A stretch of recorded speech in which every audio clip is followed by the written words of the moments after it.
Edmond, Oklahoma, is known nationwide for its placement of outdoor public art. There are sculptures of all sorts located on every corner of the downtown area, as well as on neighborhood streets, banks, parks, schools, shopping centers, and even gas stations. Edmond's public art can be described as a feast for the eyes. There are life-size human-looking statues, animals, some are little and others are gigantic, like this wishbone-shaped sculpture by artist Linda Prokup. It's called Big Wish, which is nearly 17 feet tall. There are pictures painted on the sides of buildings, as well as unique stained glass bronze, powder-coated steel, modern abstract and historical-looking statues. When I first moved to Edmond, I was influenced right away by the unique personalities of the statues, many I would see as I went shopping, on my way to meetings and classes, and while sightseeing. Their whimsical, pleasant, and serious faces and poses caused me to smile, frown, point, laugh out loud, and do double takes as I circled the block to get a better look at my buddies, like the famous blue hippo. Soon drive-by visits turned to more intimate relations between the statues, my camera, and me. I had never seen so much art outside of a museum. I lost count of the statues as I documented them with photos and notes. Over 100 works of art are part of Edmond's collection of public art created by established and emerging sculptors and artists. My investigation led me to meet Randall Shaded, who is responsible for creating Edmond's public art program more than 10 years ago. He told me that he was so impressed with the public art projects he saw when visiting other cities that he brought the idea back to Edmond. Other city officials and citizens agreed with the idea, and a visual arts commission was created to oversee the project. Annually, the city of Edmond sets aside $100,000 to $200,000 in its budget to be spent as matching funds for donated sculptures and other pieces of art. Private donors then pay for half, and the city matches the other half of the cost of the project. Shaded told me that these unique statues and paintings influences and affects the senses of most people who take the time to notice them. Many have become public icons, creating lasting memories and strong emotions in some people. I think it's real difficult for someone to drive by something that's either beautiful or whimsical and be mad. When you see it, it may just be for a fleeting moment. It either makes you feel good or it makes you feel kind of happy, because some of ours are whimsical pieces and they make you just almost laugh out loud when you see them. And you see a lot of mothers and grandmothers with their children and grandchildren going around town, particularly in the downtown area, and being photographed with these pieces, so it becomes a family outing. Well, we have tourists coming now to Edmond to look at our art. Let's talk about a whimsical piece. Well, there's two, and they're both over at city buildings over here. One's in front of City Hall. It's called the Puffed Up Princess. It's a big frog with a crown on it. I like that one because the mayor at the time, Mayor Naify was the partner, she paid half. And it just says something about a public official who can kind of laugh about authority. Kids love it. And then there's another one across the street at where you pay your utilities. It's called HD. It's Humpty Dumpty, sitting on a pedestal. And I think those two are really the most whimsical, and you can't look at those and not smile. Which one make you think seriously and ponder life? There's one of Shakespeare over in front of Mitchell Hall, sitting on a bench. It's a great piece. There's one of Monet down in front of the Fine Arts Institute. It's a peaceful, makes you ponder painting, I guess, because he's sitting at an easel. What takes you back to your childhood? There's two or three. The one over here with the water well and the kids and the puppy reminds me a lot of my childhood. There's one up at Bradford Village that's a child on a swinging tire. Certainly that one. I mean, we all did that. At least my generation all did that. Kid on the stilts right down here on the corner. We all did that. I remember having overalls on just like that kid and doing stilts. So. One of my favorites is the one in front of the Edmond Sun building. Oh yeah, the newspaper. Yes. And they bought that. They were the Edmond Sun was the private partner on that, or the editor at the time. I'd seen that piece at a sculpture show, and brought a photo back to him and said they can customize the bag and put Edmond's son or whatever you want on it. He went to his higher-ups and he wrote a check to the city for half the cost of that.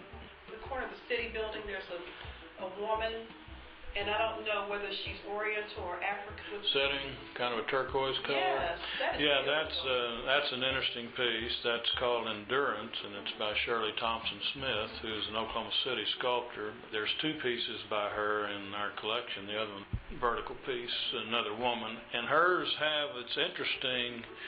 They almost look like, to me, Aleutians, Alaskan Native peoples. They have an African American look, they have a Native American look, and they have kind of a Alaskan, almost Eskimo type look. And all of her human figures, she does. I don't know that I've ever seen a male that she's done. They're all females, and they all have those same features. But it's a neat piece. I had talked to Shirley. She's been a friend a long time, and originally asked her why she never did a large piece, because I'd never seen anything except maquettes. She said, "Oh, I've got one out in New Mexico, Randall," and told me where it was, and I went out and looked at it when I was in Santa Fe, and came back and got the president of the bank across the street. I said, "Here's this piece. You can make a heck of a deal on it. Put it out in front of the bank, write a check to the city," and he did. Right then, he gave me the money for the city, and I got it approved. And then after that, Shirley showed me that piece you're talking about, and I thought it was a striking piece also. I really liked it. So worked a deal to get it into the program. So do the artists volunteer to sculpt, or do you commission? How does that work? This program, primarily, someone shows a donor a piece that's already in existence. I would seldom do a commission in this part of the program, because you just don't know what you're going to get and what the cost is going to be, and it's a long, cumbersome process to commission something. Our program, it has to be a limited edition. Can't be just a catalog retail piece. It has to be a limited edition piece. And that enables me and people like me to go to sculpture shows around the country. I've probably got files on 300 sculptors with different styles of work. And I can get a photo of the piece, I can get a firm commitment on the price, and I can show it to you, the potential donor, and I say, "This is the piece. Wouldn't it look good right here? And your half will be this." And usually we can get a better price than the retail. Obviously, we negotiate a little better price. So that's the way it happened. We have done a couple of commission pieces here, and a commission piece is going to be more expensive, because you're going to pay all the front-end cost up front to cast it and get the molds done. So Was Shannon Miller, was that? Shannon Miller was a commission. That was a commission, and that was before we actually had the program. As after she won her last Olympic medals, and we thought we ought to do something in her honor here in the city, and we did a commission process. The mayor at the time had a person here in Edmond. He wanted to do it, Shan Gray, and Shan's a good sculptor. Turned out well. I mean, it's an interesting piece. There's many different styles of sculptures. Some are modern, some are older looking. Some of the statues that look older, are those newer? There's like a monument to a soldier. No, that's a newer piece. Russell Doherty, he was the first Edmond military person killed in World War II, and that school's named after him. That was a commissioned piece by the Parks Foundation. Mary Lou's a local artist. She did The Reader, which is a man reading the paper, and she did Kentucky Daisy over here at Market Space.